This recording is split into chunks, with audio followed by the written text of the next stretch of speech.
Baik, kita masuk pada ayat yang kedua.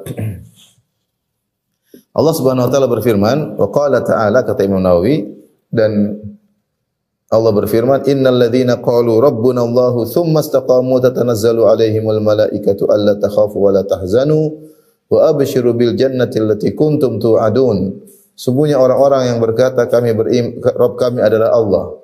Tsumma istaqamu, kemudian mereka istiqamah.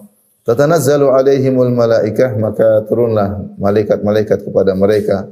Allah takhafu wa la tahzanu, yang mengatakan kepada mereka, janganlah kalian takut dan jangan kalian bersedih. Wa abshiru bil jannati allati kuntum tu'adun, dan bergembiralah dengan surga yang kalian dijanjikan atas surga tersebut. Nahnu awliya'ukum fil hayatid dunya wa fil akhirah. Kami adalah penolong-penolong kalian di dunia maupun di akhirat. Walakum fiha ma tashtahi anfusukum walakum fiha ma tad'un. Bagi kalian di surga apa yang kalian hasratkan, jiwa-jiwa kalian hasratkan. Walakum fiha ma tad'un, dan di surga apa yang kalian minta.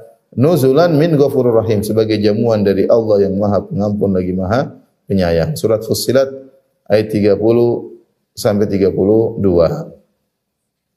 Di sini Allah menyebutkan tentang keistimewaan atau keutamaan orang istiqamah. Itu istiqamah sangat sulit. Oleh karenanya fadilahnya sangat besar. Di antara fadilahnya orang istiqamah akan bahagia ketika sakaratul maut. Malaikat-malaikat akan turun kepada mereka dan beri kabar gembira kepada mereka agar mereka tidak perlu khawatir.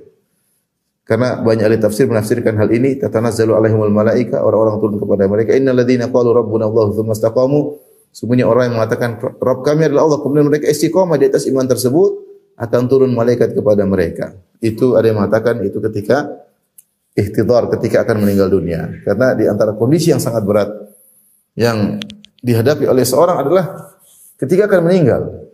Seorang yang sakit, gelisah, takut, khawatir. Bagaimana kita waktu corona, orang khawatir, ketakutan.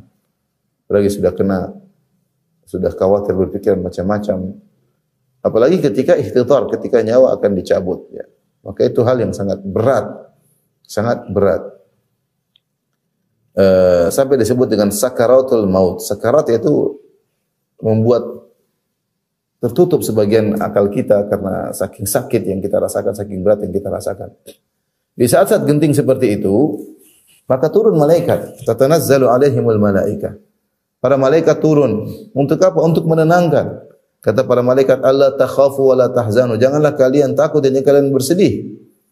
Jangan takut dan bersedih tentang masa depan kalian. Ya, kenapa? Karena kalian akan masuk surga. Dan juga jangan terlalu bersedih dengan apa yang telah kalian lewatkan.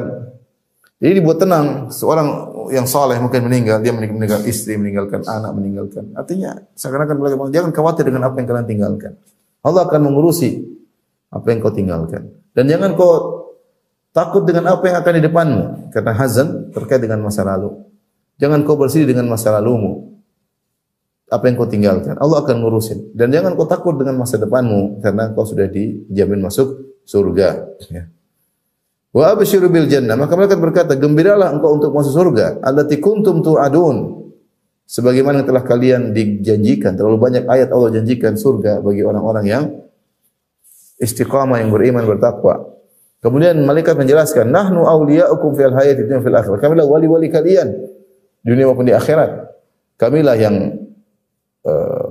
membantu kalian, mendorong kalian untuk bertakwa kepada Allah Subhanahu wa taala. Ya, seperti itu di dunia, penolong kalian di dunia, membantu kalian, ya. Walakum fiha dijadikan oleh sebagian ulama bahwasanya ini menunjukkan para malaikat wali-wali orang-orang beriman, artinya ketika di dunia mereka dibantu oleh para malaikat, dijaga untuk tetap bertakwa, kalau ada gangguan secara dihindarkan, ya. Malaikat membantu meskipun tidak dilihat oleh seorang yang soleh tersebut. Dijauhkan dari keburukan-keburukan, dijaga keimanannya. Walakum fiha ma tashtahi anfusukum. Demikian juga kami adalah wali kalian di dunia dan juga wali-wali kalian di akhirat. Wa tatalaqahumul malaikatu hadza yaumukumul ladzi kuntum tu'adun. Ketika di surga malaikat menyambut mereka dengan mengatakan inilah hari yang kalian dijanjikan. Malaikat menolong mereka di akhirat Ketika mereka di surga, malaikat masuk ke surga memberi ucapan salam kepada mereka, salamun alaikum. Wal malaikatu yadkhuluna alaihim min kulli bab. Para malaikat masuk di surga melalui pintu-pintu di surga, dari setiap pintu dengan seraya berkata, salamun alaikum bima sabartum. Keselamatan bagi kalian atas kesabaran kalian. Jadi para malaikat bukan hanya penolong di akhirat, penolong di dunia.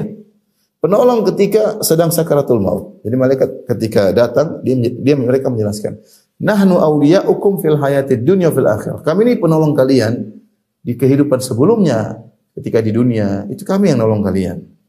Sekarang di sakaratul maut, kami juga penolong kalian. Wa fil akhirah, nanti di surga, kami juga penolong kalian. Mereka adalah penolong orang-orang saleh. Untuk menenangkan orang yang sedang sakaratul maut, yang sedang ihtidhar, yang nyawanya akan dicabut.